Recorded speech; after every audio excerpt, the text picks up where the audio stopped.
This week, it's Hay from Hay. A walkabout in Washington, jiggly monsters, and that shouty game again.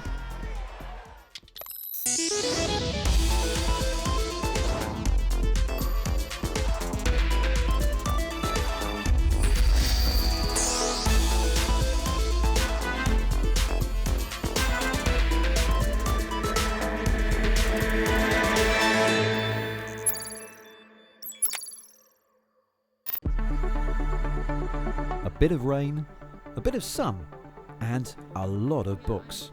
That's the world-renowned Hay Festival. Once a year, the small town of books Hay-on-Wye on the England-Wales border hosts thousands of visitors ready to fill their boots with fact, fiction, opinion and debate. Hay is a great place to hear from authors and scientists and big thinkers, and when you've done all that, you can come and see us too. For the third year in a row, we've been invited to show off some cool tech before a live audience. Of course we turned someone into communist revolutionary Vladimir Lenin using VR. Why wouldn't we? Do you actually feel like you're there then? Yeah. Okay. I can turn around and I see everything, like I've got a whole room. And we played mind games with neurologist Dr. Hannah Critchlow and Albert Einstein. Even though you know that it's the wrong way round, Yeah. I cannot help seeing Another that this face. is going the wrong way. Yeah, so another that. face is popping out when Yeah. actually it's the back end of the mask. Yeah. I was put on the spot with a challenge that gave me shivers and flashbacks to my mastermind appearance. Oh, God! Oh, my God! What does the G stand for in GDPR? Oh, God. Gregory, it's general. The island of Tuvalu, which lies in the Pacific Ocean, midway between Hawaii and Australia, is located at which top-level domain popular with television channels? What? .tv? .tv! And then there was Click's very own, patented, shouty wavy game that we call Hay Fever. As one half of the audience tried to push the other half off a seesaw. Give me a hay!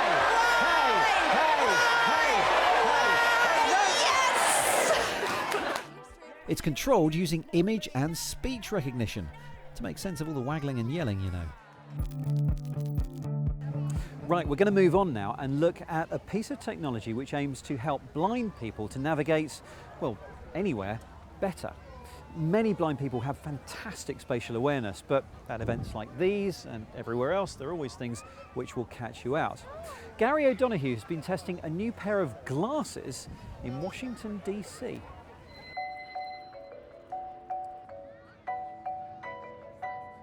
Excuse me, could you show me down the steps, do you think? Yes. Oh, thank you very much. That's very sweet of you. You having a good day?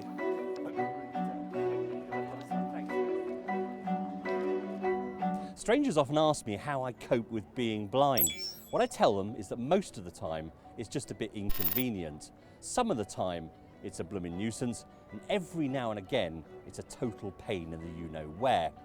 It's not so much because stuff is impossible to do, it's just that it takes a lot longer, or you have to ask for other people's help. So what if there were a pair of eyes that you could call up at the touch of a button with a little help of some wearable technology like this? Hey Erin, how are you doing? Hi Gary, thanks for calling iRed. I'm in Washington DC on the National Mall and right by the reflecting pool. This is one of Washington's most popular tourist spots, but even though I've lived here for more than 3 years, I've never been able to experience this walk alone. But that just changed. So of course you have the reflecting pool on your right hand side, and I can see way off in the distance the Washington Monument. What's helping me do this is a service called Ira. The name a nod to artificial intelligence, and I'm told something to do with Egyptian mythology. Egyptians aside though, it combines a dedicated smartphone connected to new custom-made glasses with a camera between the lenses, with an impressive 120-degree field of view both horizontally and vertically. Tap a button on the phone twice and you're connected to a trained sighted agent who gets your video feed. While there are other apps that connect sighted help to blind people, it's the combination of the tech and the quality of the agent that makes this feel different. The tasks it can help with can be as simple or as complicated as you want, from booking a car to helping you keep up with your social media presence. As a journalist, I want to be able to access all platforms, and now I can even independently post to Instagram. That is spot on. So it looks very centered. I see L, O, V, and E. It took me a long time to, I won't say keep my mouth shut. It took me a while to understand, and through the training process to understand what information is important and what information is not important. So it is, there is a bit of a learning curve, at least there was for me, to understand what was opinionated versus what wasn't. What other things have you been asked to do? And give us a sort of an idea of the range of things. Yeah, I think the simple tasks mean the most. So pulling expiration dates on the yogurt in the fridge, to really serious things like describing a daughter's wedding or a father's funeral. So he could see how people were around him. Yeah, and how the room was set up and what the flowers looked like. The ceremony was beautiful, and to give him access to that information that he typically doesn't have was sad but empowering. The service is currently available in America, and it's just launched in Canada and Australia, with plans to expand to the UK. All the agents work from home, and calls are priced per minute of their time. And they're working on a smart assistant that will automate basic tasks like reading text or identifying barcodes, so you don't waste minutes there. And in some places like airports, it's free. The airports will sponsor the service to pick up the cost while you're there. And Ira draws a geofence around the location so you're not billed for the time. Every disabled person has their airport horror story. If you're visually impaired, then if you ask for help, they tend to want to stick you in a wheelchair. So if this bit of tech can help me avoid that kind of episode, I'm up for it.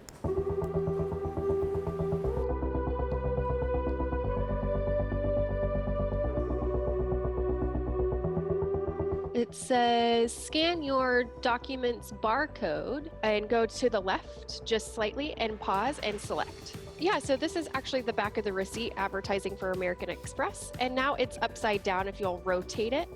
Okay, perfect. Hey, it takes a little while, but it's doable, isn't it? That's amazing. There's a bench here on the right-hand side. You have a narrow path here, and then you're gonna have a bag on the left and a man on the right, so very narrow path here. I know everyone talks about independence, not independence, it's choice. The issue is choice.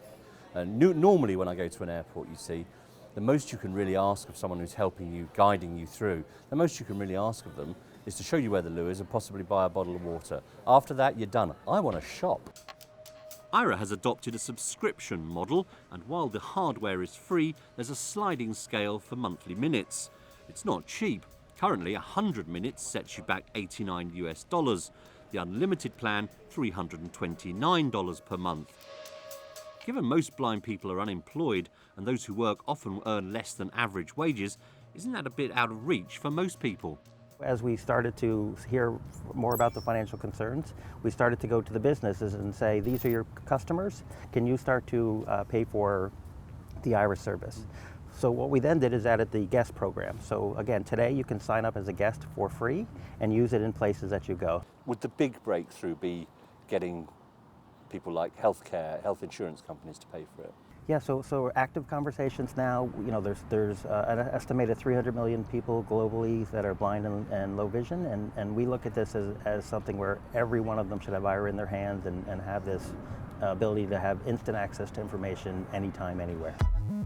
This is one of a number of things out there to help people with visual impairments get around and identify objects. Be My Eyes recruits volunteers you can connect to on your smartphone and interpret your surroundings. Microsoft's Seeing AI app can do text recognition, barcodes, and other tasks too. And researchers at Caltech have created a new app for Hololens to act as a guide for blind people. They claim it takes advantage of the device's real-time spatial mapping capability, and it uses the Hololens speaker to give directions. Right turn ahead. So am I persuaded? There's no doubt that being able to do even small things at the time of your choosing feels great, but it's still expensive. And of course, there's the huge looming question of privacy. Do I want to show a stranger my bank statement?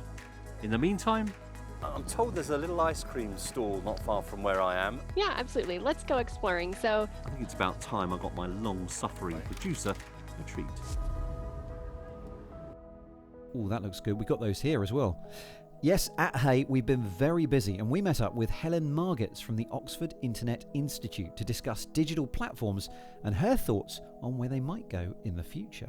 I think the key positive thing about digital platforms and the fact that we spend so much of our lives on digital platforms, digital data-intensive platforms, is that they make sort of small amounts of things, tiny acts of participation in new domains possible. They make it possible for us to do a little bit of politics, or have a little bit of a business, or be a little bit of a taxi driver on Uber.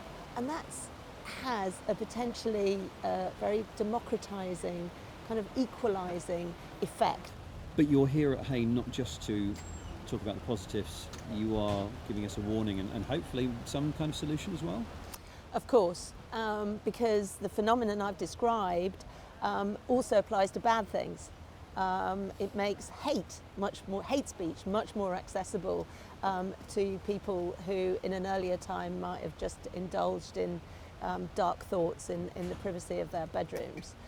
And because these platforms are so embedded in our political lives, our social lives, our economic lives, there is a real need for our institutions, our systems of governance to catch up. Is there a solution? Well, I think the solution's got to come from, it's got to be a sort of multi-level approach. One of them is kind of working with internet corporations as well as regulating. It's about education at all levels. It's about Of users, education of users, or education of the companies? You know, this is how you should act. Well, I was thinking, first of all, of people. Do we teach our children the right things at schools? We teach them various skills like how to prepare a CV, but do we teach them how to do a good profile on LinkedIn? You need to educate the educators. We need to educate the educators, certainly. But finally, we need to educate the policymakers. For far too long, policymakers have been allowed to pootle along, saying, oh, I'm a technophobe, I don't really understand any of that stuff.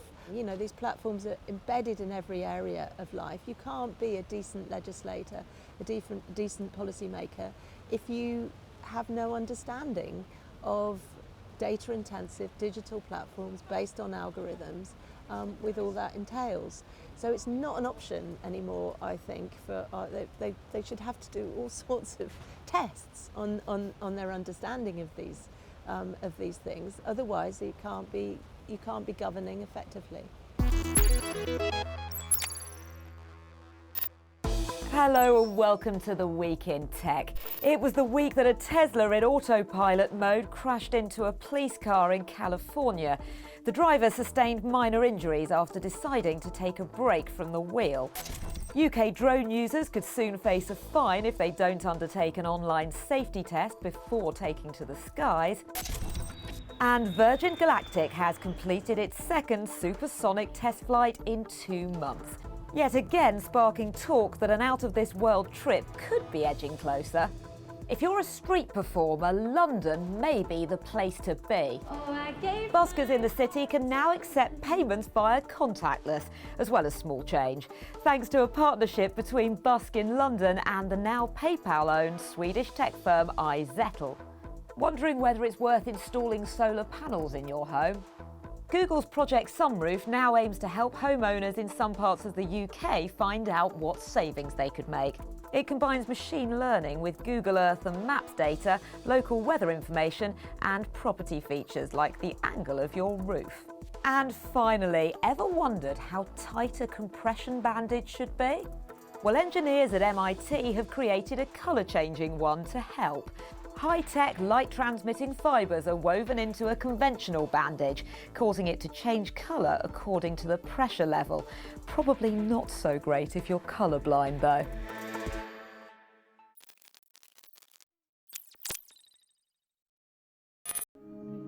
The Hay Festival is a place to share ideas, to collaborate and to think about the future. One project which debuted this year was Trans.mission from the UK's Natural Environment Research Council. Leading scientists were paired with award-winning artists to create works that would shed light on the science. Children's author and illustrator Chris Horton works with climate scientist Dr. Emily Shukra to create an animation looking at Emily's work and to provide a warning on climate change. Over time, this snow packs together. It crushes under its own weight so tightly that it becomes solid ice. But it isn't completely solid. It contains tiny bubbles. At the research base, they have ice cores from all the way through the years that they've taken. I saw ice that was 140,000 years old, and all of it has like these little tiny air bubbles in it. So they do lots of different measurements from the ice, but with the air bubbles, they measure the CO2 and other parts of it and sort of chart them through the ages. So what are the CO2 levels that we are recording today? They are much, much higher.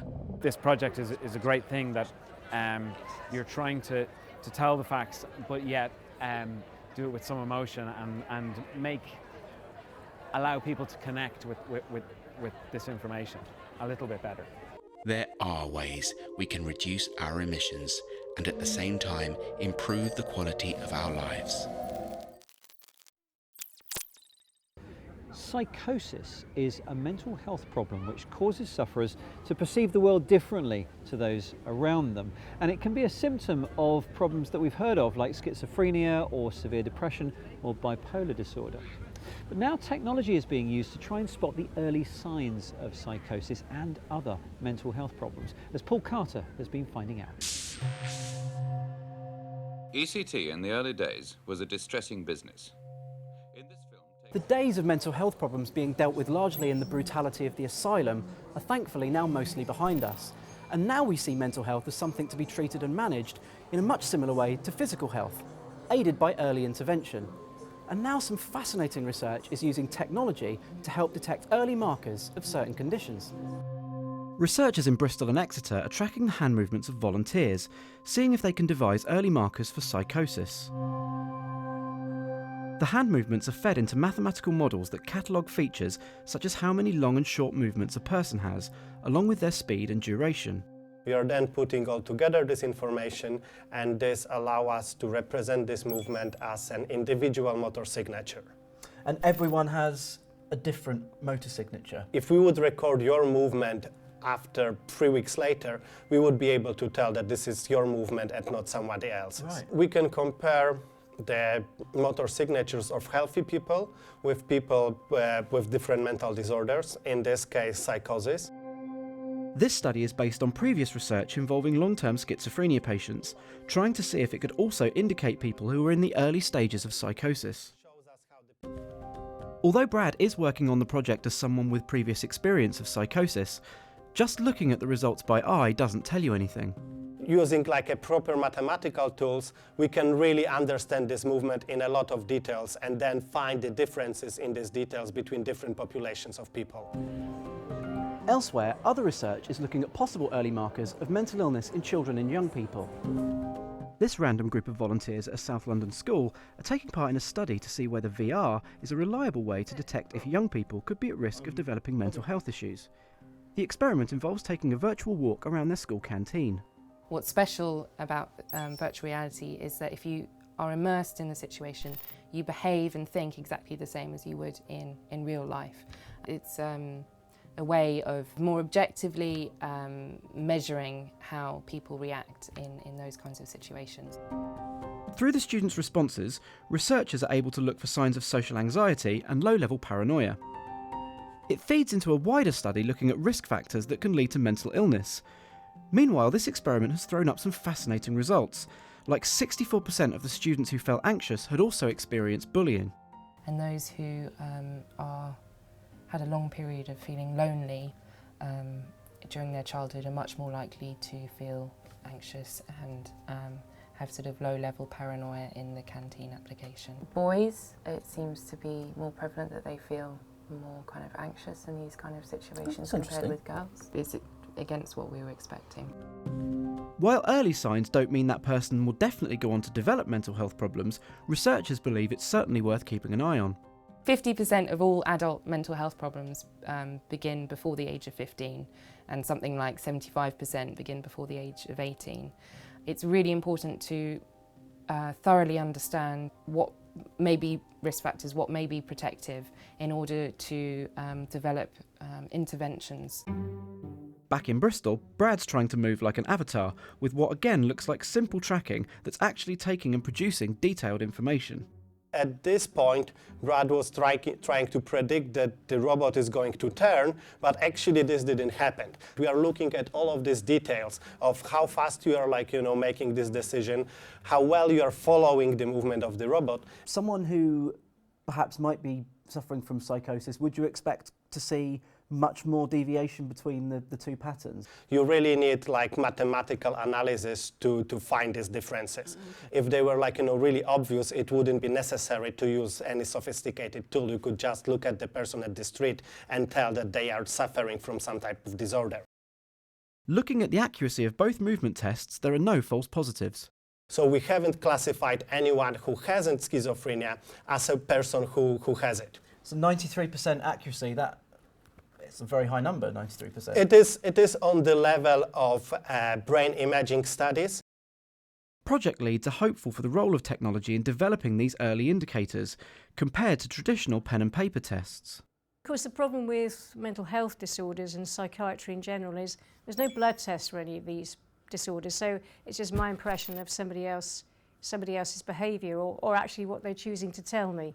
And obviously there's a whole raft of problems with that. This might be a more objective way to actually get over some of those inherent biases. And if it works, it will be very important, because for the first time we'll be able to measure these abilities with some degree of accuracy and objectively.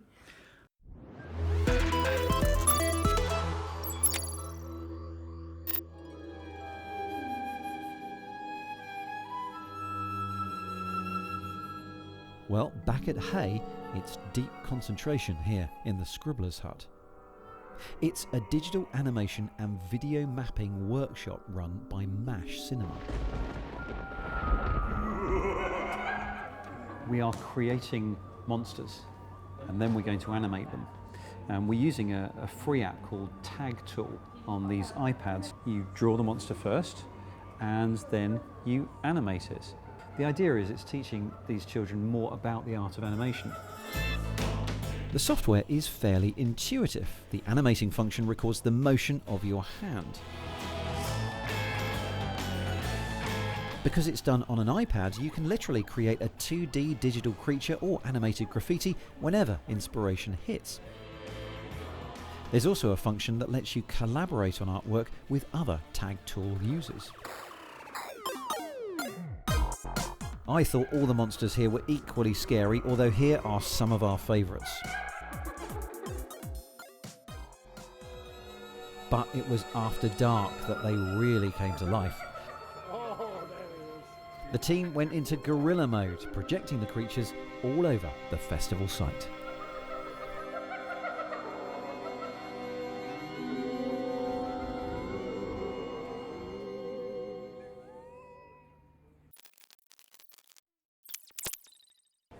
And that's it from Click at the Hay Festival 2018. Hope you've enjoyed it.